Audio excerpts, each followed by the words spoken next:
Across the United States, several Americans are canceling services from big giants like Amazon, Google, Meta, Netflix, and even ChatGPT. The campaign is called Resist and Unsubscribe, and its goal is to send a political and economic message through consumer action. So what exactly is this movement? Why has it started? And how significant could it become? Let's break it down.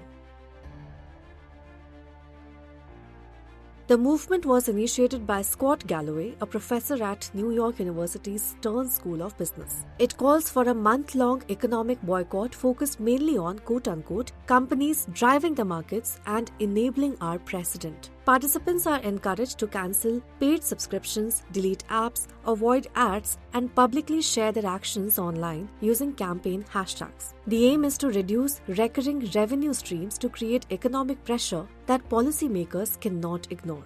Organizers believe targeted economic action can generate faster political attention than protests alone. The boycott is linked to political tensions surrounding recent U.S. immigration enforcement operations by Immigration and Customs Enforcement or ICE. Controversial enforcement actions, including last month's harrowing incident in which the ICE was involved in killing 2 U.S. citizens in Minnesota, triggered calls from activists for new forms of pressure on the government. ICE agents have been involved in dozens of shootings over the past decade. Supporters of the campaign argue that major corporations play a powerful role in shaping political influence and public policy. And by targeting companies that dominate markets and digital ecosystems, organizers hope to prompt leaders to respond more urgently to public concerns. Critics, however, argue that corporate boycotts may have limited real-world policy impact and could primarily affect company revenues rather than government decisions.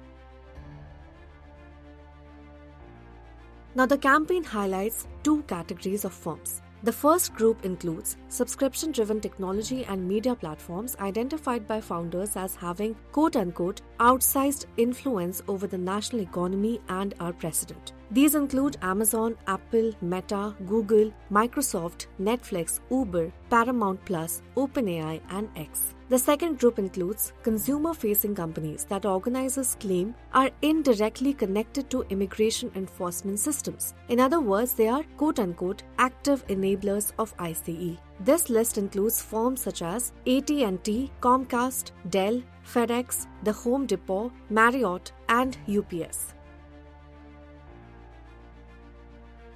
Consumer boycotts have historically influenced corporate behavior, especially when they affect recurring revenue streams or brand perception. However, the success of such movements usually depends on scale, duration, and sustained public attention. Experts suggest short-term subscription cancellations may have a limited financial impact on trillion-dollar companies. But if participation grows large enough, even temporary declines in user engagement can draw investor and media attention. And that is something organizers hope will translate into political pressure. Follow Business Standard for more such stories.